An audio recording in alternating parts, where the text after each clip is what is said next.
get the feet down, right? You need that toe tap sequence there. Whatever size shoe he's wearing, probably need about a half size smaller to complete that one.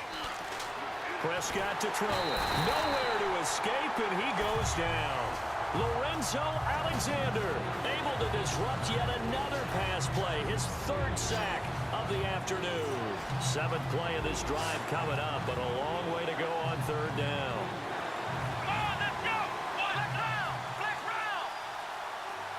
And they'll send the slot in motion left. 3rd and long for Prescott.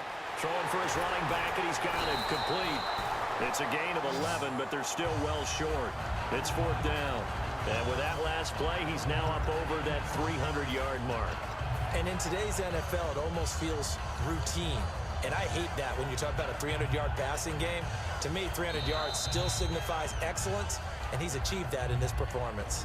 Time for a break. We'll come back for the electrifying conclusion after this.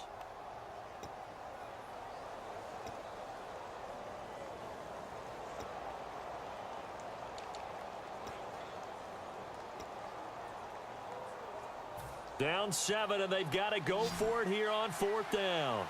It's a 5-receiver set. 3 to the left, 2 to the right. Desperation time. Prescott on 4th. And that is incomplete. They had to go for it with such little time remaining. And the Bills are going to get the football back. And the Bills offense comes out ready to take over. And they will simply, Charles, be looking to duplicate what they did last drive when they were able to push it in for 6. And they hope it'll be that easy, right? To be able to take exactly what happened before, replicate it. They may have to make a few additional changes along the way because I'm sure the defense will make some adjustments, but they've got to have great confidence having scored the last time out. 10 yards still left on 2nd down.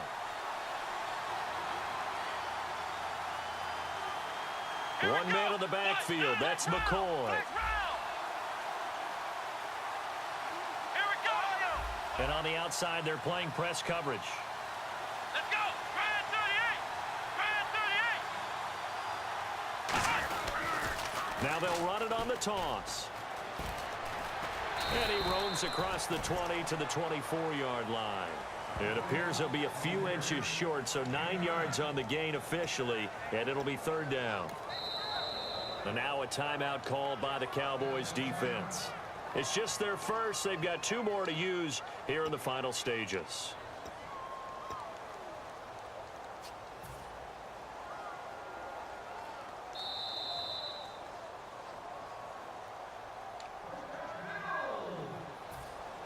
Partner, they're less than 2 minutes to go in the game, which means that this challenge was initiated by the fellas in New York. And if you're the coach, you're thinking, thank you, New York. And he'll push his way forward to about the 32. It's a 7-yard carry to set them up with a 2nd and 3.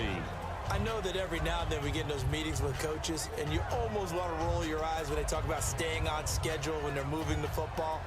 But would you say a 7-yard run is ahead of schedule? 4th quarter with the lead, you love that, don't you? No doubt about it, because staying on schedule is trying to get 4 downs on 1st down. They did that plus 3. Call it a gain of 3, but not enough to move the sticks. It'll be 3rd and about a foot or 2. And now the Cowboys are going to call another timeout.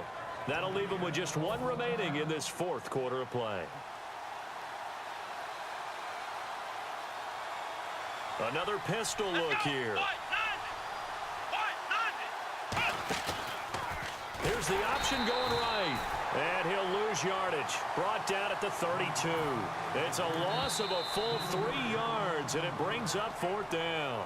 Now here's a whistle and a timeout. It's called by the receiving team here. That'll be their 3rd and final stoppage here as we step aside.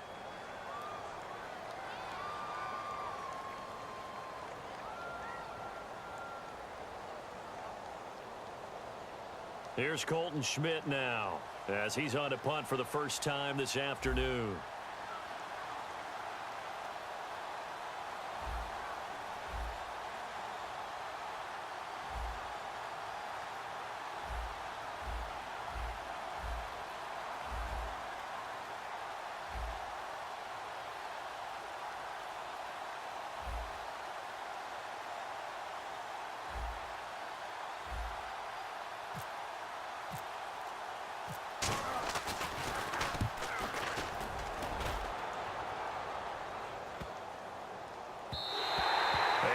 there to stop it. Hits at the 8, but it carries all the way into the end zone for a touchback. And now Dallas gets set to take the field. One possession game. Time very much a factor. How does the offense handle this situation? Well, in a lot of cases, they should be somewhat relaxed. And I know that's counterintuitive because this is a pressure situation. But this is Friday practice every week of the season. You go over this situation, having to go downfield, limited timeouts, got to get out of bounds and keep the drive going and set yourself up. Defensively, you can't just lay back and let them do whatever they want. So it is a cat and mouse deal here. How much pressure will the defense bring and how much pressure can the offense handle? We're going to find out. They're going to hurry back to the line now. Here we go. Back to throw. He's going to let it fly. And that will be incomplete with a clock down now to 13 seconds.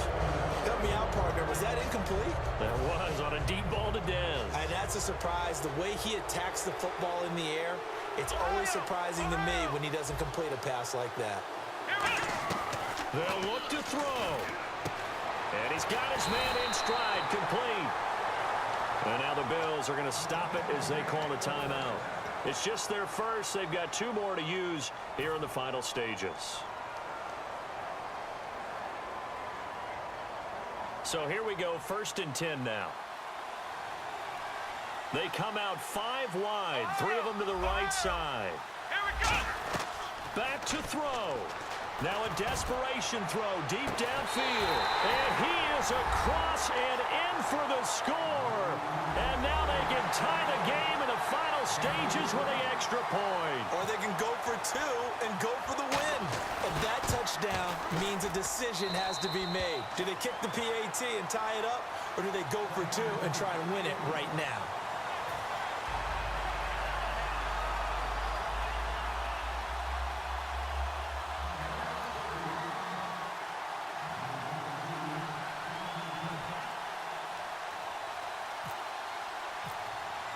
Set to go now with the kickoff. These 2 teams all even again as we continue in this wild 4th quarter. Now the Bills offense gets ready to head back onto the field. Tie game, and barring something incredible here, we're likely headed to overtime. And just a couple of scenarios here to keep in mind. One, if you want to be really aggressive, you do throw the Hail Mary and see if you can get something downfield. What would you do?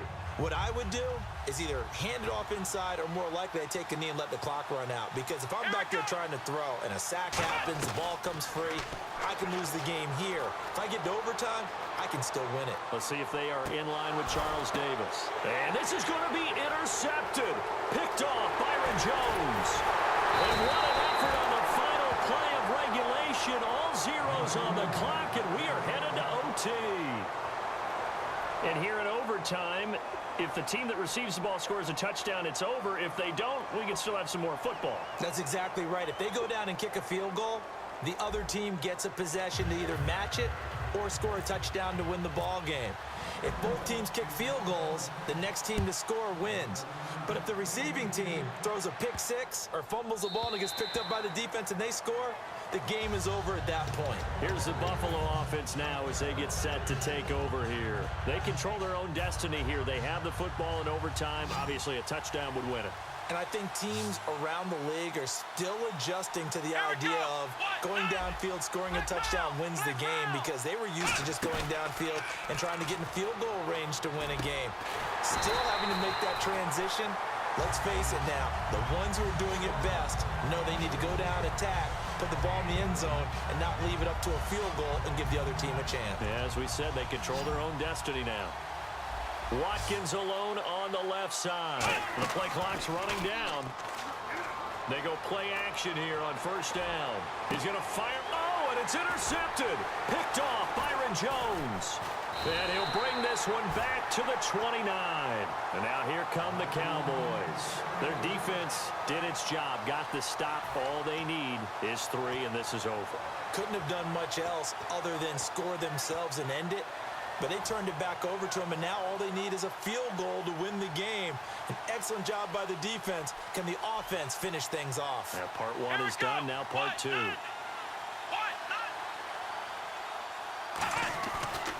They'll start the drive with Elliott. He'll get this one up to about the 39 here. That one good for 10 yards. And that'll bring up a second and just about a few inches here. Really tough drive, but that run helped salvage something there because now there's something positive that came out of it. We got to see good blocking, good push by the offensive line, wide receivers trying to get involved, a good run by the back. And now maybe it'll be a catalyst for them to look at going forward, watching it on tape. Maybe they can keep incorporating that type of a run into their offense. Here's Prescott. They'll set up the screen to Elliott. And he's able to take it across midfield before going out of bounds. Call it a 3-yard gain, and that'll make it a second down. In order for a screen pass to break big, a lot of things have to come together and be well executed. But all it takes is one small thing to go wrong and keep it from being a big game. Now Elliott, and he's going to be met at about the 43. 3 yards on the pickup. That's going to set up an interesting third and about 4 to go. We always like to talk about defense in terms of levels. First level defensive line, second level linebackers, third level defensive backs. On that run, that was what we call a first level run, and it was stopped by a second level player. And this one goes nowhere. Losing yardage on the play back at the 46. And a loss of 3 to bring up 4.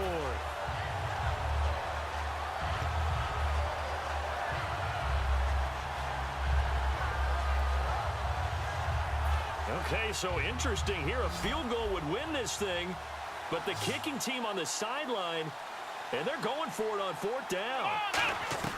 4th down, Prescott. And it is incomplete. The Cowboys here unable to convert on 4th down. And the Bills are going to get the football back. Now the Bills offense gets ready to head back onto the field. Neither team scored yet. Now we go to sudden death. Next points win this game. How about the tension right now? It is ratcheted up, isn't it? I mean, now whatever happens, points are scored, that's your ball game. Can't wait to see the defense now. Do they get a little more aggressive in order to not let the team just drive the ball easily down the field? Got to be careful, though, right? Yeah, if you're too aggressive, you just give up something easy and cheap. But some defensive coordinators, they'd rather take a stand that way as opposed to being nickel and dime down the field. First down and 10 now for the offensive group. They'll run it now out of the gun. And a short gain there down to the 37-yard line. 3 yards on the pickup there, and it'll be second down. Partner, we know today's NFL is really built around the guy throwing the football. But these short runs, they still pay dividends because they can take their toll on a defense, and they can add up as the game goes along. You control the clock, you control the ball, and that way you often control the game. 3rd down now following the run. They'll run it now out of the gun. And he'll get this down to about the 30, 31-yard line. The ball's still a few inches shy of the marker after the 3-yard run, so now a little soul-searching on 4th down. And now the Cowboys are going to call another timeout. They'll be down to just one remaining as we step aside here in overtime.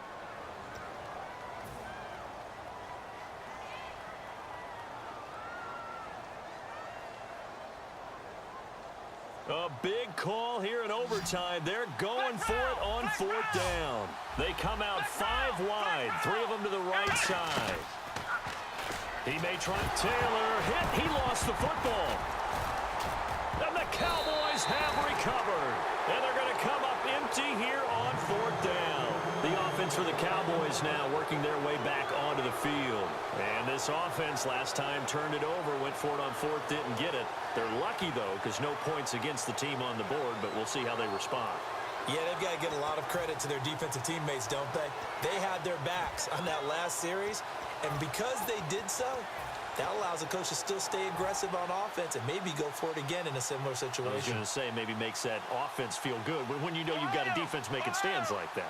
Yeah, that'll loosen up things a little bit, won't it? Maybe you'll play a little bit better the next time you have the ball. Prescott now after the fumble recovery. Oh, and it's intercepted. A great read, and he is going to score. It's a pick 6 and a Bills touchdown.